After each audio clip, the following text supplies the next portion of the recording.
Hi friends అందరికీ ఈరోజు నుంచి మాకు దేవి నవరాత్రాలు స్టార్ట్ అయిపోయినాయి. ఈరోజు మొదటి రోజు బాలా త్రిపుర సుందరి దేవిగా అలంకరించుకున్నాము. మేమైతే ఇలా చేసుకుంటాం ఫ్రెండ్స్. వీళ్ళలో కూడా ఇలాగే చేసుకుంటారా?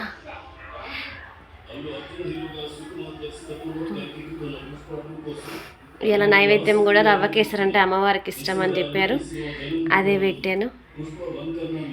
నేనైతే ఇలా చేసుకుంటా పూజ 9 రోజులు. ఇక మాకు ఈ 9 రోజులు పండగే పండగ.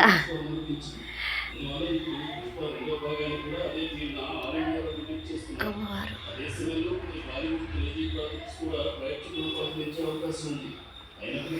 ఇప్పుడే కంప్లీట్ అయింది ఫ్రెండ్స్ నా పూజ అయితే. ఇలా లేట్గా పోస్ట్ చేస్తున్నా కూడా. ఓకేనా, బాయ్.